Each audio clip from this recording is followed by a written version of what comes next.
Welcome to the Popish Plot. I'm Nate. I'm Jessica. And I'm Mike. Today, we're here to talk about Christian clickbait. See, we've had a number of things that that they weren't really addressed to us, but they kind of sort of slid across our table, where some individuals who were well-intentioned clearly fell into something that somebody went and posted online somewhere that was made to sound like it's a big Christian-y thing and everybody should be all up in arms about it. And already we begin to see the trouble. Somebody somewhere posted something. That's always a bad... You're right, Mike. That is always a bad start. Basically, what we're here to talk to you about is really what we would probably talk to you about with regards to like news and things that you might find on the internet or other sources, maybe even from a friend.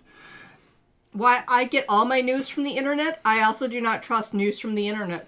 No. So she gets her news, and then she goes and she checks like 4 other places to see which of it is any good.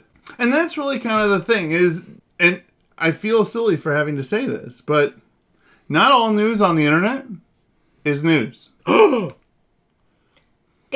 Things last forever on the internet. So you could be like, this is an amazing, important thing that we must share with everyone. And then if you look it up, it's from 1992. Yep. 20-year-old news stories are just that. It's 30. I'm just saying. I'm just saying. Yeah. Mm-hmm. I recently saw a piece forwarded by a priest I know from the Twitters expressing outrage at something that a Catholic priest had done. Except when you read the story, 1, it's from 2009. So this is not news. It's more than a decade old. Yep. And 2, the Catholic priest involved is a member of one of the old Catholic churches, the Union of Utrecht, a group of Protestants who broke off from Catholicism after the First Vatican Council. So 150 years ago. But they're one of those ones that are so far remote that you look at them and like you expect them to be super traditional, and they're like, nope, we just went liberal after 1,000 years. If you break away from the Holy See, that means you're following the world, and so. Yes. I've also seen many people post articles on a priest doing something horrible, where it's a female priest. Where I'm like, all right, they're not Catholic.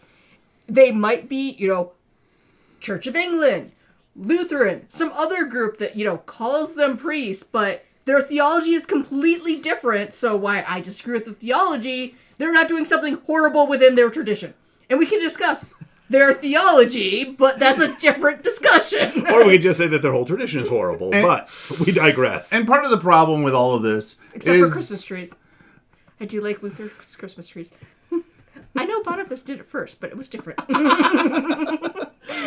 As I was going to say, part of the problem with this whole thing is that because somebody somewhere went and said that this is a huge issue for any Christian person, and you went and clicked on it and then went and shared it with somebody. You may not even clicked on it, let's be honest. You might have read the headline and gone, anyway. Oh my goodness, this is huge. And then you share it with somebody else. Think about what you might be sharing think about what you might be doing to your fellow brothers and sisters in Christ who are now being told that this thing, which may or may not have any bearing on their actual lives or faith journeys, or even worse, may not actually be at all accurate.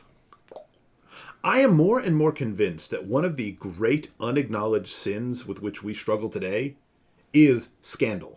Yeah. Is inducing others to sin through your own either direct actions or your own negligence.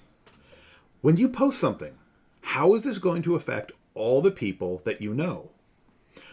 Are your friends particularly gullible? Are they, especially in these times when tensions are very high and everybody is freaked out, are people going to react very badly to this?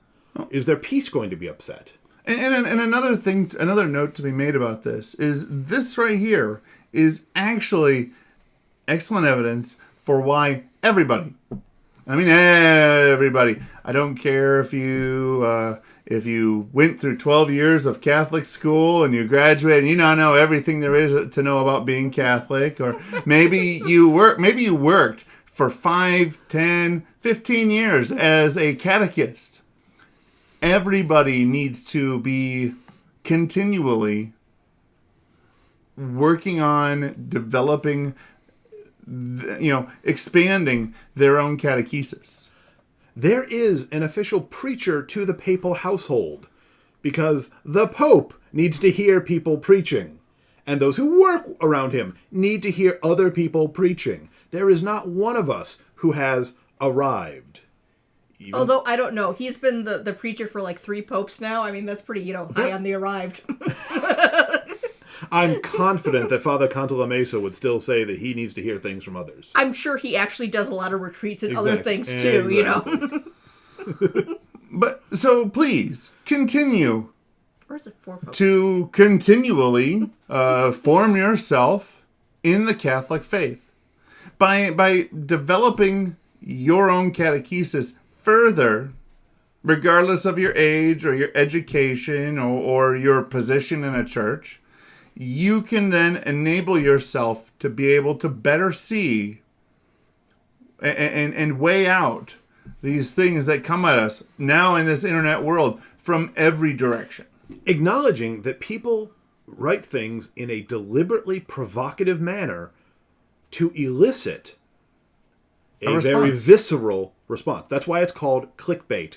It's bait. It works. It's effective. And so we all need to be very careful watching ourselves to make sure that we don't inadvertently fall into these traps. Yes. I was going to say, you need to learn, but not from the article that your friend posted that went, oh my, you won't believe this.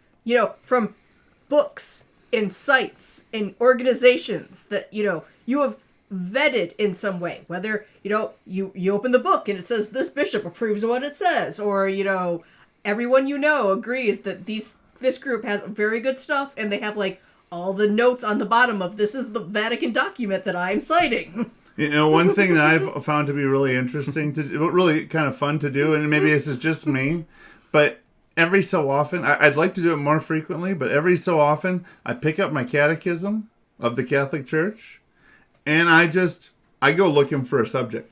Go back to the index, just find something that catches my eye, and go to that and read that. Mm-hmm. Or look at like the little notes on the bottom, because although occasionally it will, quote from anyone on that subject. So like, I think there's one spot where an atheist who's an expert in science is quoting on a science thing. Mm-hmm. Most of them are people who are saints, they're blesseds, mm-hmm. they're doctors of the church, Mm-hmm. You can look through the Cliff Notes and be like, I found 5 books I want to read by saints. Mm-hmm. That'd be an interesting book. I wonder if there is one. The Cliff's Notes to the Catechism of the Catholic Church. Do good stuff. 10 Commandments. Jesus God Bible. You could start with the UCAT and then work your way up to the Big Boy Catechism. Yes. And don't feel bad about that either. If you need to, tell them you're buying it for like if you feel uncomfortable, tell the clerk that you're buying it for like your niece or nephew or be grandchild. Like stick people and just flip the pages. The stick people are fantastic. Come on, it's in a question and answer format. Who doesn't love a question and answer format? Or stick people. I know I do. So go down below, hit that like button because why not? Click on subscribe so our show is easier to find next time you're on YouTube, and make sure to hit that bell next to it so you get notified when the next episode comes out.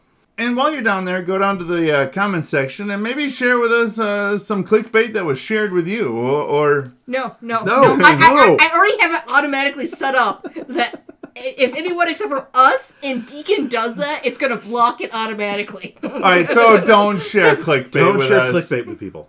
It's wrong. It's not helping your soul. It's not going to help their souls. Maybe share a time when somebody shared something with you, and how you dealt with that situation. Or share a book by someone who you find very, helpful in learning your faith, like one of the various saints quoted in the Catechism. She's so much smarter than me. And until next time, remember to live your faith. Love your faith. Share that love. We got 2 minutes to spare. All right. What are we doing real quick? Jesus God Bible. Jesus God Bible.